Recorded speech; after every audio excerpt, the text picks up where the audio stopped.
sa pundong ito, sasamahan natin ang ating sports and memorabilia collector na si Dr. Michael Rico Vicina sa kanyang pagbabalik tanaw sa mundo ng Philippine sports sa pinakabagong episode of Treasures of the Game. Sa ating muling pagsilip sa mga kwento ng tagumpay na tumatak sa kasaysayan ng sports, nakakwentuhan ni Doc Vicina ang 4-time PBA champion, ang tanging rookie MVP ng liga at ang tinaguriang Tower of Power ng Philippine Basketball. Walang iba kundi ang PBA legend na si Benji Paras.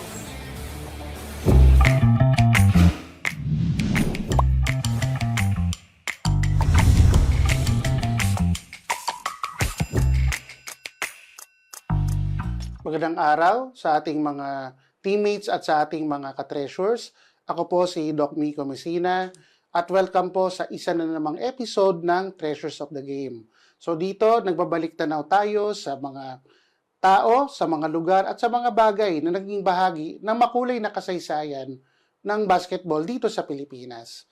At we're in for a treat ngayon mga ka-treasures, mga teammates, kasi ang ating guest ay walang iba kundi si two-time MVP, member ng 40 at 50 greatest players ng PBA at ang kaisa-isang rookie MVP sa kasaysayan ng PBA.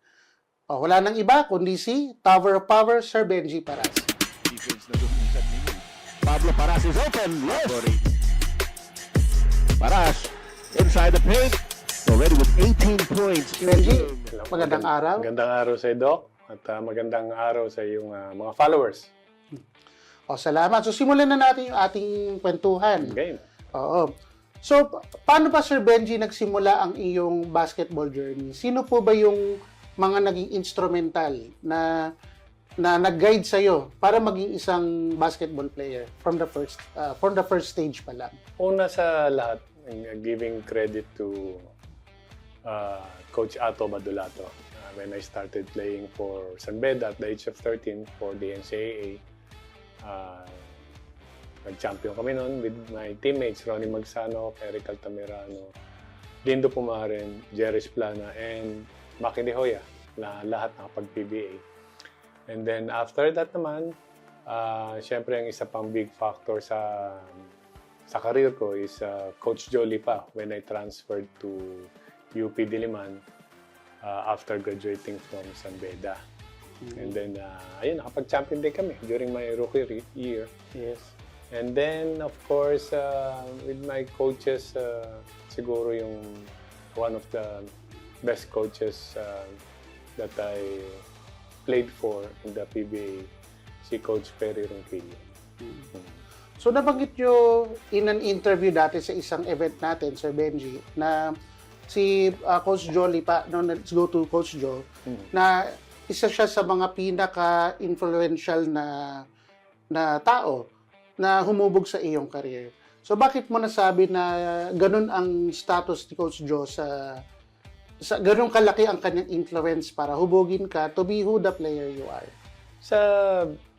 In my high school years with Ato Badulato, he introduced yung proper basketball na may sistema.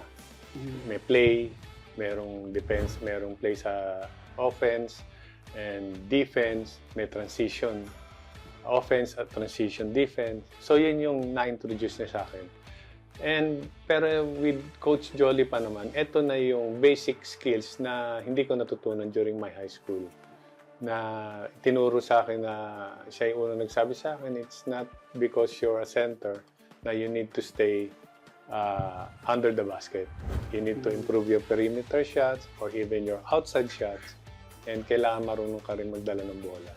And inintroduce niya sa akin kung ano yung proper way for the pick and roll, how to box out, and how to double, and how to defend the shaded lane. So, yun yung mga naituro, and most important is tinuro niya akong tumapang sa laro.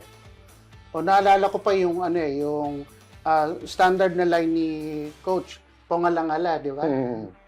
Yeah, so every time na nagkamali ka, yun sasabihin ng pongalangala. So imbis na magsalita ng iba, so at least nagiging it's a funny way of saying na mali ka.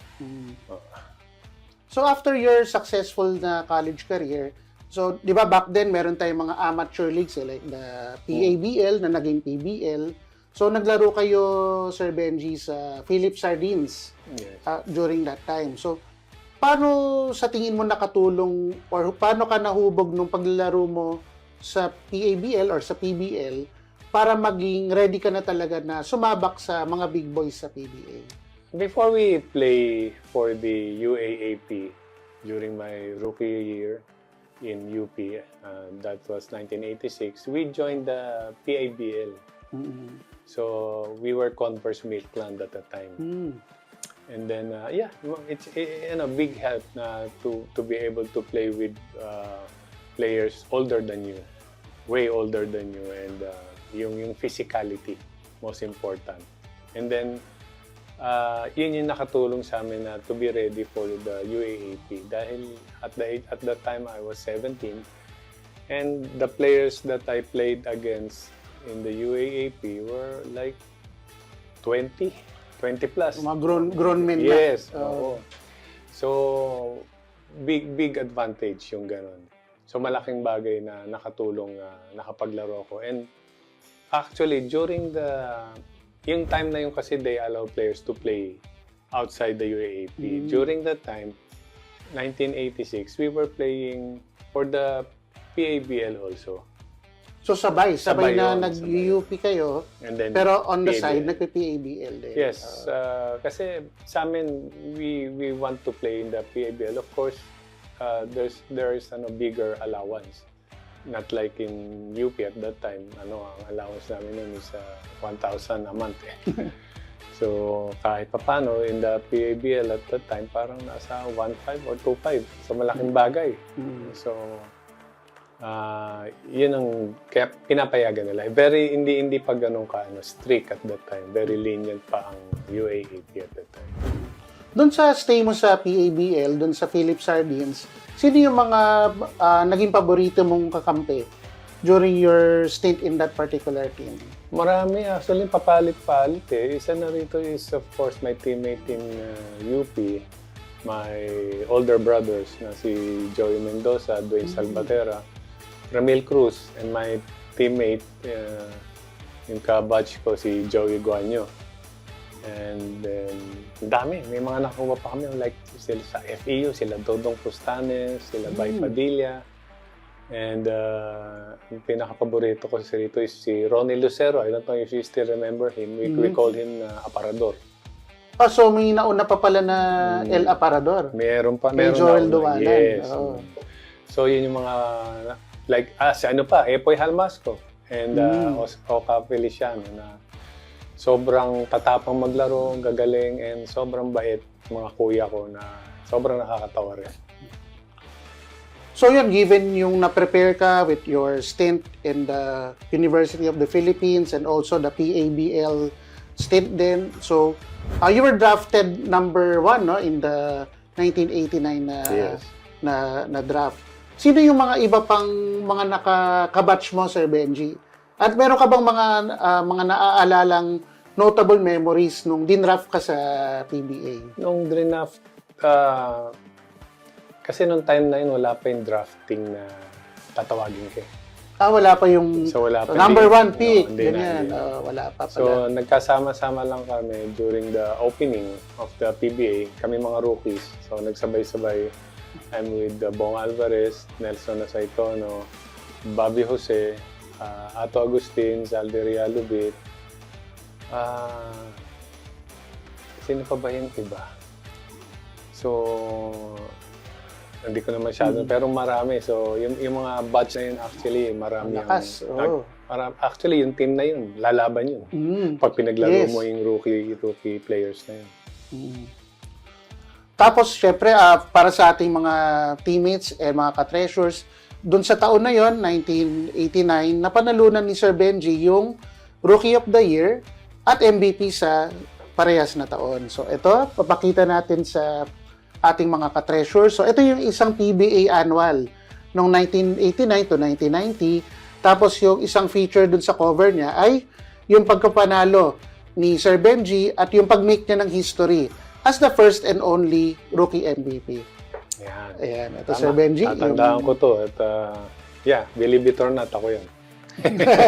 Long hair pa nung time na yun. And also this the first time that San Miguel won their Grand Slam, yes. with Coach Norman Black. So yeah, sabay-sabay ito. Yan, tapos ito pa, isang picture pa ni Sir Benji during the rookie year. Yeah, flowing hair, Sir Benji. Yes. Ito yung first time kong nagpa-practice for Shell. Kaya nga wala pa akong uniform noon. I'm using my old jersey from Philips Sardines. Yan, green. Yes. Yan, oo. So natatandaan ko. And this was taken in San Agustin, June. Kasi doon kami nagpa-practice in Dasma. Because si Coach Dante Silverio lives in Dasma. So, yeah. Ito yung natatandaan ko dyan. Pandi na, burado na, lalabo na nung ano. Labo na nung page, Dati puti ito, Ano na, Oo. nag-brown na Oo, sa edad. Dapat huwag mo nang bubuksan. Ayan. Delikado. Siguro yung alam nyo, yung pinakaunang dream team ay yung kina Michael Jordan, Larry Bird, Magic Johnson. Actually, ang Pilipinas yung unang nagpadala ng all-pro team sa isang international tournament.